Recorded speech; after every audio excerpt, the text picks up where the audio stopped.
Hi everybody, this is Kevin and welcome back to another video. And today I would like to finally share my thoughts on Zenless Zone Zero after achieving the Platinum Trophy playing the PS5 version. And it took me over 300 hours.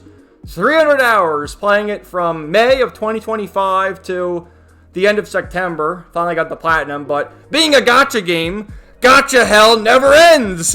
Because not only do you have the daily missions to continue, there's weekly missions, and then I want to say it's not once a month, it's like every 6 weeks, there's a new story update. Just recently, Season 2, Chapter 3, which was quite good.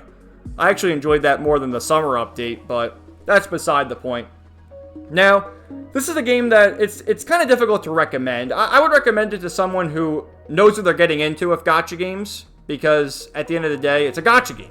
And, I like Fate Grand Order. That's another one I really enjoy. But I played a few. I did a video a few months ago about Honkai Star Rail, which is from the same company. Hoyo, or MiHoYo, the Hoyoverse they call it. There's Genshin Impact, Honkai Star Rail, Honkai Third Impact, Zenless Zone Zero. And they're even working on a new one. It's like a Pokemon clone. Is Pokemon gonna sue Hoyoverse too? Find out next time on Hoyoverse Z. But, I never played Genshin Impact. I'm like the meme. You know the guy on the train and he's looking out and it's all bright and shiny? Looks at the Genshin Impact girl fan art. And then you have the guy, it's all dark and depressing, plays Genshin Impact. That's me. But yeah, Honkai Star Rail, I played it so I could get Miss Saber. Well, Saber and Archer. And then I dropped it. Couldn't really get into it. But Zenless Zone Zero always pulled me because the story, I enjoyed it more than Honkai Star Rail. As I continue playing it, it's kind of weird because, like I said, every 6 weeks you get a new story update, and there's some really good ones, but also some kind of lackluster and just like, what's going on here? What is the point? Like, they pick up and drop plot points quite often, but, I guess they're building towards something. Unless they're not, unless it's like a manga writer and they're just writing random shit each time there's a new update and hoping it sticks.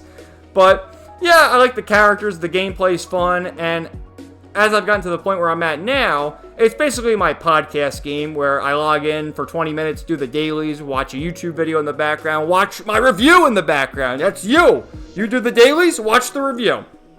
But, right now we're on Season 2. The game originally launched in July of 2024, and the first season had 5 chapters.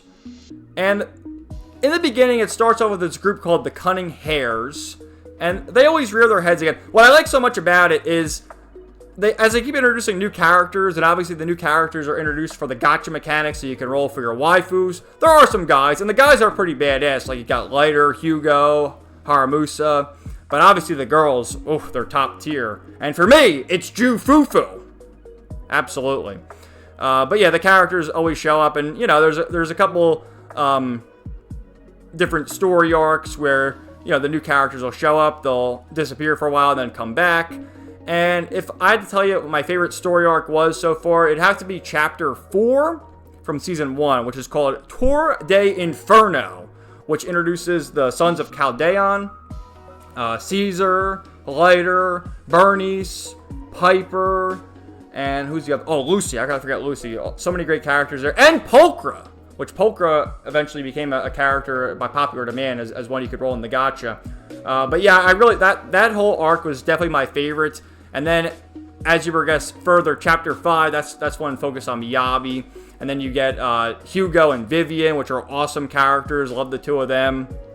And what I also liked about Season 2, when they did the second year update, they sort of changed locations, and instead of being on 6th Street and having the underground vibes there, they moved things to Swabian Temple, which is more of the Chinese influence this game has. Of course, the Chinese gacha game. It's not even Japanese or Korean. It's a Chinese gacha game.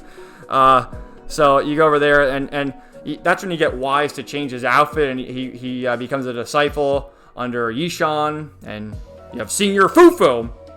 But, there's just so much stuff to do with the side quests. As you progress through the story, you unlock things like fishing.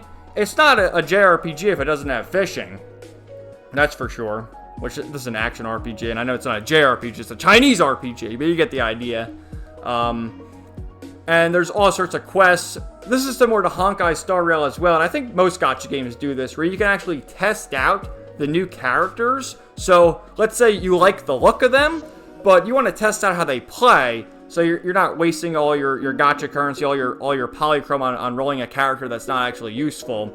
You can test them out, and by testing them out, you get polychrome as well. And I found this game to be quite generous with the polychrome, the gacha currency, where, you know, you get, I think, 60 just by doing the dailies, and I think you did 180 to convert into a master tape, so that's 2 days, you get 1 master tape, and rolls are typically 10 master tapes, so after a few weeks, you accumulate enough. And for the banners, they have like the new character, and then they have a rerun of an older character. So they always freshen things up there. You have stable search, which always has, I think, 6 guaranteed S ranks, plus all the A ranks. And this game, it's not like Fake Grand Order, where Fake Grand Order you have 5 stars, 4 stars, 3 stars, 2 stars, 1 stars, and even I'm gonna remind you as a 0 star. This has S and A ranks, so it's just basically 5 and 4 stars if you want to put it in Fake Grand Order terms. But the A ranks, especially the ones they give you for free, like Ambi and Nicole, are pretty useful. And you can get through the main story just fine by using the characters that they give you for free. And plus, you know, you get enough polychrome that you can hold enough and then get your banner, which I have spent real money on this game reluctantly. You can say, oh, you're whaling it up. No, I'm dolphining it up here. I'm not quite a whale, but I am a dolphin. Not to be confused with the GameCube emulator.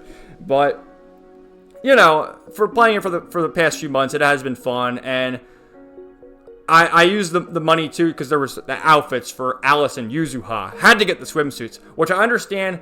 I always record my videos kind of far in advance, but I understand they're going to do an outfit for Vivian, too, which is another best girl material, though I missed out on Vivian, because I started playing it in May, but I didn't really start rolling until, I want to say, June or July. Whenever 2.0, Season 2 finally started, because that's when they gave you a free S rank. You could choose, it was either Grace, Kaleda, Soldier 11, Lycone, or Rena. You can choose one of them, which I chose Grace, and Grace is the best looking of the 6, but in terms of usage, I don't know. Lycone's probably the best, or maybe Soldier 11, but I had to go for my sexy mechanic, Grace, you better believe it. And there's something for everyone. This is a game where I have to always say, I'm not a furry, but, because you look at all the girls like Polkra, and Jufufu, and Miyabi, the fox girl, you got them all. And you got the android girls like Quinji, and the police, like Zhu Yuan, who's a police officer. So, there's so many different archetypes and characters. So at the end of the day, yeah, I had a great time playing this game. I streamed it a number of times. I also previously did a video talking about how cute and funny Jufufu was, and still is. You better believe it. But, you know, I did my streams and covered some of the things. Like, I think I actually started this game. The very first stream was me playing the game for the first time back in May.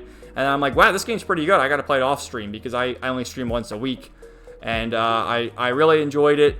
It's fun, too, in the main story as you slowly progress, unlocking new things like the different combat simulator missions where you can get the materials, the arcade, which, yeah, there's a whole thing in the game where you can play arcade games, and by completing them, you also unlock polychrome. There's the video store management to get the currency in the game Denny's each day, different events, which they allow you to actually, if there's a new event, say in the next update, 2.3 or 2.4, whichever one's coming next, say you just started the game, you can actually do the new events early, and yeah, it will spoil you on some things, but you can do those events and get the currency, so that's good.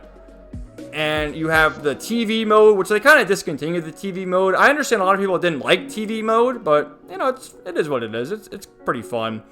There's the Hollow Zero, which that resets not weekly. I feel like that's every 2 weeks, maybe. And you can do the missions there to fight bosses, unlock new materials to level up your characters, and it's a never-ending grind. Like, the only character I've maxed out fully is Yishan, though I don't have her Mindscape maxed out, because I only rolled for one of her, but I have all her skills maxed out, which is good. And, yeah, I mean, this is a game at this point, the fact that I'm caught up now, what I can do is, like I said earlier, it's basically the podcast game to go and do the missions, and then when there is a new story arc, you know, the story is basically 4 or 5 hours if you just stick to the main story, and you can bang that out over a weekend and get caught up again. So this is basically like my forever game now, similar to Fate Grand Order and Master Duel that I'll keep coming back to and enjoying for the various waifus, and hopefully eventually getting the rerun of Vivian one of these days. I have Miyabi, thank God, but I gotta get Vivian and Hugo, you better believe it, and then maybe Bernice. Oh, another thing too, talking about the side quests, there's the different agent stories. So all the not every character, but all the important characters, all the S ranks, I guess, get an agent story, which is basically delving into their backstory, getting a bit of lore about them.